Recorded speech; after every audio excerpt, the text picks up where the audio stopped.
दोस्तों object oriented PHP में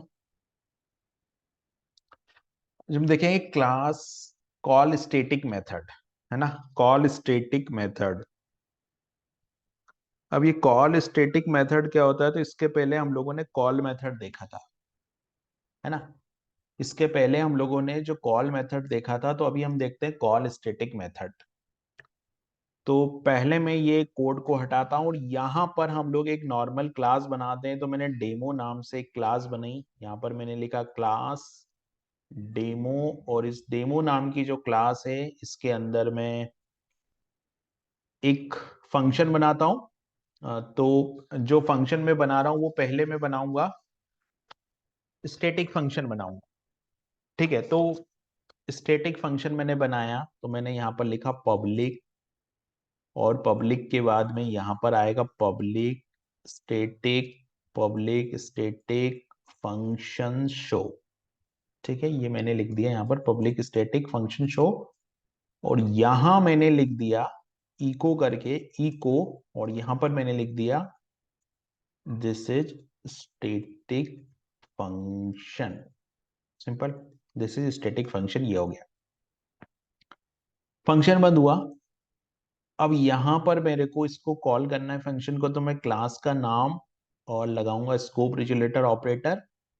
और फंक्शन जो कि शो है उसको कॉल कर लूंगा, तो ये फंक्शन यहां पर कॉल हो जाएगा। सिंपल। अब अगर मान लीजिए मैं पब्लिक को हटा के यहाँ पे प्राइवेट कर देता हूं, तो हम लोगों ने देखा था कि जो कॉल फंक्शन होता है वो इसी काम के लिए होता है, लेकिन वो स्टैटिक मेथड के लिए नहीं, नॉर्मल मेथड के लिए था। अभी यहाँ पर हमारा स्टैटिक मेथड है, तो कहानी थोड़ी सी अलग है।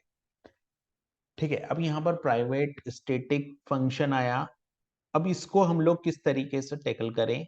इस मेथड को हमको कॉल करना है और यहां से कॉल करना है। तो इसके लिए हमारी हेल्प करता है कॉल स्टैटिक मेथड। तो ये मेथड तो प्राइवेट ही रहेगा, लेकिन हमको एक पब्लिक फंक्शन डिफाइन करना होगा, पब्लिक। और उसको लिखना पड़ेगा मेरे को स्टैटिक। और यहां पर मैं लिखूंगा ये वाला मेथड, कॉल स्टैटिक मेथड। ठीक है, कॉल स्टैटिक मेथड लिखा। अब ये जो कॉल स्टैटिक मेथड होता है, ये लेता है हमारा दो आर्ग्यूमेंट। तो मैं यहाँ दो आर्ग्यूमेंट ले लेता हूँ कॉल स्टैटिक मेथड के। पहला आर्ग्यूमेंट में जो लूंगा वो होगा, तो देखिए ये यहां पर लेता है दो मेथड, दो आर्ग्यूमेंट सॉरी। तो ये एक तो हुआ मेथड, तो मैंने ये लिया पहला आर्ग्यूमेंट मेथड और मेथड। दूसरा आर्ग्यूमेंट मैं ले लेता हूं $args। मेथड हो गया और args हो गया। ठीक है, अब इसके अंदर मेरे को पहले चेक करना है कि ये फंक्शन है कि नहीं। तो वो मैं कैसे चेक करूंगा, तो मैं लगाऊंगा इफ। पीएचपी का एक फंक्शन होता है मेरे पास में इफ के अंदर मैं लिखूंगा मेथड। तो मैंने लिखा method underscore exist, method underscore exist. ये बताएगा कि फंक्शन है कि नहीं। तो मेथड अंडरस्कोर एग्जिस्ट के अंदर अगर मेथड है, तो उस मेथड को हम लोग यहाँ कॉल करेंगे। तो मेथड अंडरस्कोर एग्जिस्ट के अंदर यहां पर मुझे लिखना पड़ेगा एक अरे। तो मैं यहाँ पास करूंगा एक अरे, और यहाँ मुझे पास करना होता है ऑब्जेक्ट। तो ये स्टैटिक है, स्टैटिक में ऑब्जेक्ट नहीं होता, तो यहाँ पर ये underscore underscore class underscore underscore ये कांस्टेंट है। और ये जिस क्लास के अंदर से कॉल हो रहा होता है उसका नेम यहाँ पर ला देता, तो मैंने यहाँ पर क्लास का नेम पास किया। सेकेंड, यहाँ पर मैं डॉलर मेथड को कॉल करूंगा, तो ये मेथड का नेम यहाँ पर मेरे को मिल जाएगा। अब अगर ये फंक्शन है, तो मुझे कॉल करना होगा एक फंक्शन। मतलब अगर यहाँ पर ये फंक्शन एग्जिस्ट करता है, जो मेथड का नेम यहाँ पास होगा वो अगर एग्जिस्ट करता है, तो मुझे उस मेथड को कॉल करना होगा। तो मैं यहाँ पे इसके अंदर मैं लिखूंगा कॉल। तो मैंने लिखा call underscore user, call underscore user underscore fun, call underscore user underscore function. और यहां मैं कॉल करूंगा अरे को। तो यूजर अंडरस्कोर फंक्शन अंडरस्कोर अरे, ये आ जाएगा। और ये भी क्या लेगा, ये भी लेगा यहाँ पर एक अरे। तो मैं यहाँ अंडरस्कोर अंडरस्कोर, और यहाँ मैं ले दूंगा क्लास। तो ये हो गया क्लास, ये हो गया अरे। और यहाँ भी मेरे को चाहिए मेथड, तो मैं डॉलर यहाँ पास कर दूंगा मेथड।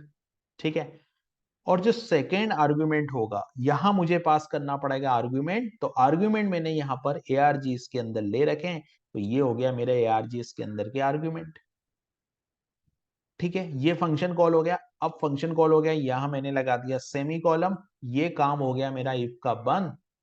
और अगर मैं एल्स लिखता हूं यहां, तो मैं जाता हूं एल्स, और एल्स में यहां पर मैं लिख देता हूं सिंपल। एल्स में तो मुझे सिंपल लिखना है इको, तो मैं इको में लिख दूंगा यहां पर मेथड नॉट फाउंड। तो मैं लिख दूंगा मेथड नॉट फाउंड, ये मैंने यहाँ पे मेथड नॉट फाउंड लिख दी। तो ये सिंपल हो गया मेरा। यहां पर मैंने इसको कॉल किया यहां से, और यहां से ये फंक्शन कॉल हुआ, यहाँ ये फंक्शन कॉल हुआ। तो ये जो है, और यहाँ पर ये मेरा डेमो क्लास बन गई। अब इस फंक्शन को हम लोग कॉल करते हैं, तो फिर से मैंने ये फंक्शन को कॉल किया, तो देखिए यहाँ पर क्या आया। हाँ, क्योंकि हमने यहाँ पे फंक्शन कीवर्ड नहीं लगाया, यहाँ फंक्शन कीवर्ड लगा देते हैं तो ये एरर जो है रिजॉल्व हो जाएगी। तो देखिए यहाँ पर फिर से आ गया एरर मेथड अंडरस्कोर एग्जिस्ट।